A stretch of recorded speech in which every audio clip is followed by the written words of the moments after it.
आए दिन पेटी दारू की लाती थी, गांजा लाती, दारू लाती थी और लड़कियों का व्यापार करती थी। जे कौन है ये? पल्लवी मोरे और पूजा मोरे। मैंने बीच बचाव मारा तो मुझे खून लगाया, जिसमें से मेरे को मारने, मेरे घर तो कोई नहीं था। दोनों का विवाद हो रहा था, मेरी गाड़ी पर खड़ी थी, पैसे दे ले पेटी एटी पे से कि मेरी दारू इतनी बिक रही थी खानावाड़े से और जे अपने नारायण नगर से। तो कहने लगे नहीं इतने हुए, 30,000 हुए। बोल कहने लगे नहीं 20,000 हुए। मानने लगे दोनों उसको कि पैसे दो, पैसे पे विवाद हो गया दारू पैसे का। अभी आपने जिस आदमी को सुना उसका नाम जितेंद्र जरिया है और ये कह रहा है कि पूजा और पल्लवी को मैंने नहीं मारा है। ये दोनों माँ बेटी शराब का धंधा करती हैं, लड़कियों का व्यापार करती हैं और 2-3 जन शराब खरीदने आए थे, उन्होंने ही इन दोनों माँ बेटी को कुल्हाड़ी से काटकर मौत के घाट उतार दिया है। लेकिन जब जांच पड़ताल की गई तो सामने निकल कर आया कि आरोपी कोई और नहीं बल्कि यही जितेंद्र जरिया है। इसने ही पूजा और उसके 18 साल की बेटी पल्लवी को कुल्हाड़ी से काट डाला है। पूरे मोहल्ले में खूनम खून हुआ पड़ा था। एक तरह से खून की नदी सी बह रही थी जिस तरह से जितेंद्र ने पल्लवी और पूजा को काटा है। इसने पहले पूजा को उसके सिर पर, गाल पर और पीठ पर कुल्हाड़ी से वार किया और फिर जब बेटी अपनी जान बचा रही थी तो गली में उसे भी मौत के घाट उतार दिया है। लेकिन आखिर क्यों जितेंद्र ने इन दोनों माँ बेटी को मौत के घाट उतारा है? कौन है ये पल्लवी और पूजा? क्या इनसे जितेंद्र का विवाह था इनका? किस वजह से ये जो पूरी हत्याकांड हुआ है, इसके पीछे की पूरी कहानी आज हम आपको इस वीडियो में बताएंगे। लेकिन सबसे चौंकाने वाली बात यह है कि जब पुलिस मौके वारदात तक पहुंची तो आरोपी वहीं था और आरोपी जो जितेंद्र जरिया है वो पुलिस को गुमराह कर रहा था कि मैंने नहीं मारा इन दोनों को, ये 2-3 जन शराब खरीदने आए थे, इनसे विवाद चल रहा था, मैं तो बीच बचाव में आया, इससे मेरी शर्ट पर खून लगाया है। लेकिन जब जांच पड़ताल की गई तो सामने निकलकर चीज़ें आई जिसमें जितेंद्र जरिया पकड़ा गया है। आइए इस हत्याकांड की पूरी कहानी इस वीडियो में बताते हैं। नमस्कार, मेरा नाम अनिरुद्ध पंवार, आप देख रहे हैं क्राइम तक। ये जो पूरा मामला है वो मध्य प्रदेश के नर्मदापुरम जिले का है। आपकी स्क्रीन पर आपको एक तस्वीर दिखाई दे रही होगी जिसमें आपको एक महिला नजर आ रही होगी जो अपना बर्थडे मना रही है। इस महिला का नाम पूजा मोरिया है और अगली तस्वीर में जो आपको लड़की दिखाई दे रही है ये पूजा मोरिया की बेटी 18 साल की पल्लवी है। पूजा यहाँ पर नर्मदापुरम में अपनी 3 बेटी और एक 10 साल के बेटे के साथ रहती थी। रविवार यानी 20 अप्रैल को शाम करीब 5 बजे जो आरोपी है जितेंद्र जरिया वो पूजा के बाहर ही मकान के बाहर एक बाथरूम बना हुआ था, उस बाथरूम का गेट तोड़ने लगा था। तभी जो है पूजा मौर्य और पल्लवी उस आरोपी जितेंद्र पर चिल्लाना शुरू कर देती है। विवाद होने लग जाता है, झगड़ा बढ़ जाता है, जिसके बाद जितेंद्र घर से कुल्हाड़ी लाता है और जैसे ही पूजा घर के अंदर जा रही होती है तभी सीढ़ियों पर जितेंद्र उसके सिर पर कुल्हाड़ी से हमला कर देता है। इसके बाद उसके गाल पर हमला करता है और फिर पीठ पर हमला कर देता है। जो पूजा है वो सीढ़ियों के पर गिर जाती है और बेसुध हो जाती है और पूरे जो घर का आंगन था बाहर वाला उसमें एक तरह से खून की नदी बहने लगती है और पूरा मोहल्ला खून हो जाता है। इसके बाद जो बेटी होती है पल्लवी वो अपनी जान बचाने को भागती है और भागते भागते वो 6-7 घर दूर पड़ोसी घर के सामने पहुंच जाती है। वहाँ पर जितेंद्र जरिया उसका पीछा करता है जब तो उसके सिर पर भी कुल्हाड़ी से वार कर देता है और उसे भी मौत के घाट उतार देता है। इन दोनों हमले के बाद पूरा जो मोहल्ला था वो खून हो चुका था, हर दीवारों पर खून के छींटे हो चुके थे। इसके बाद जैसे कि हमने बताया कि आपको पूजा मौर्य की 3 बेटी थी, एक 15 साल की बेटी थी। जितेंद्र मौर्य उसके पास जाता है और पूछता है कि तुम्हारा छोटा भाई कहाँ है, उसे भी मारूंगा। और साथ ही कहता है कि अगर तुमने मेरे खिलाफ पुलिस में बयान दिया तो मैं जेल जाऊंगा लेकिन 10 साल के अंदर बाहर आ जाऊंगा और फिर तुम्हें जिंदा नहीं छोड़ूंगा। जो 10 साल का छोटा बेटा था पूजा का वो डर जाता है और वो वहाँ से भाग जाता है। अब यहाँ पर जो है जितने भी पड़ोसी थे पूजा के वो कोई भी बाहर नहीं निकलता है, सब अपने घर के अंदर दुपक कर बैठ जाते हैं। अगर शायद कोई बाहर निकलता तो शायद ये हमला होता ही ना, शायद पूजा और पल्लवी आज जिंदा होती।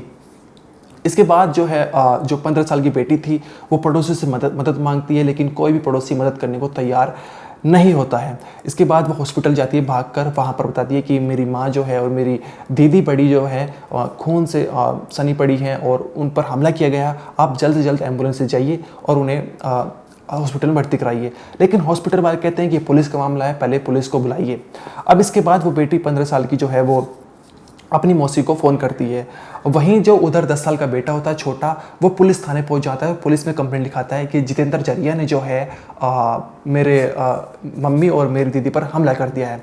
अब पुलिस मौके वारदात पर पहुंचती है तो बॉडी को देखती है। अब पूजा और पल्लवी की मौत हो चुकी थी, अब सांसें बाकी नहीं थी। अब यहाँ पर एक सवाल ये भी खड़ा होता है, शायद अगर पड़ोसी लोग जो मदद करते थे तो आज ज़रूर पल्लवी और पूजा जिंदा होती। लेकिन जब पुलिस मौके पर पहुंचती है तो वे देखती हैं कि जितेंद्र जरिया जो आरोपी है वो वहीं पर खड़ा हुआ है और पुलिस के सामने कह रहा है कि आंखों में आग डालकर कह रहा है कि मैंने इन्हें नहीं मारा है। मेरी शर्ट पर जो खून के दाग लगे हैं वो बीच बचाव में लगे हैं। 2-3 जज शराब खरीदने आए थे, उनका पल्लवी और पूजा से विवाद हो गया, जिसके चलते उन्होंने मौत के घाट उतार दिया। मैं तो बीच बचाव कर रहा था। और साथ ही उसने कहा कि जो पूजा और पल्लवी जो हैं वो शराब का धंधा करती हैं, लड़कियों का व्यापार करती है। अब पुलिस के पास कोई ऐसा सबूत नहीं था तो यहाँ पर तो उन्होंने जितेंद्र जरिया को कुछ कहा नहीं। लेकिन इसके बाद जांच पड़ताल की गई, बेटी का बयान ले गया, छोटे बेटा जो 10 साल का उसका बयान ले गया, पड़ोसी से पूछा गया तो सामने निकल कर आया है कि ये जो हमला है वो जितेंद्र जरिया ने किया है। इसके बाद पुलिस जो है जितेंद्र जरिया को हिरासत में लेती है और पूछताछ करती है। पूछताछ के दौरान वो अपना जुर्म कबूलता है। वो बताता है कि मैंने ही जो है पूजा और उसकी 18 साल की बेटी पल्लवी को मौत के घाट उतारा है। अब सवाल ये है कि ये जितेंद्र ने हमला क्यों किया।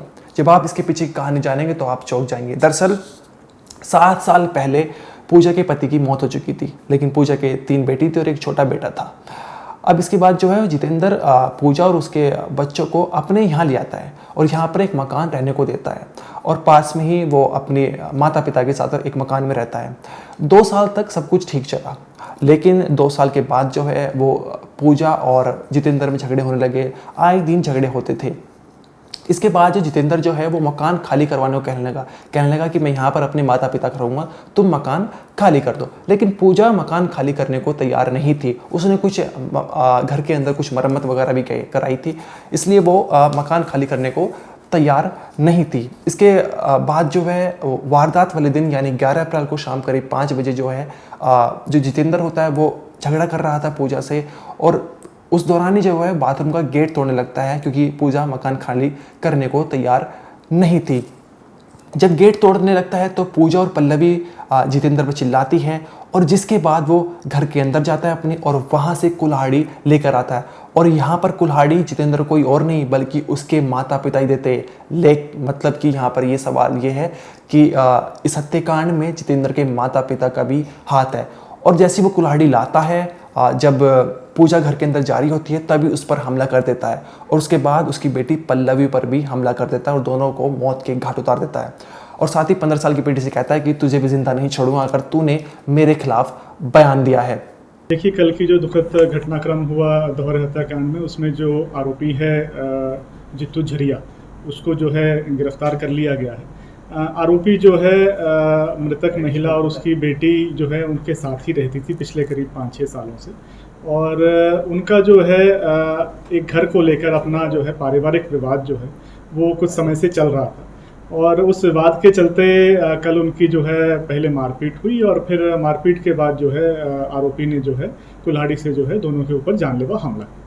सर, जो महिला है उसके ऊपर भी कुछ आपराधिक प्रकरण है? जी, महिला के ऊपर भी जो आरोपी है उनके ऊपर भी अलग अलग धाराओं में, मारपीट में, आबकारी में अलग अलग प्रकरण कायम।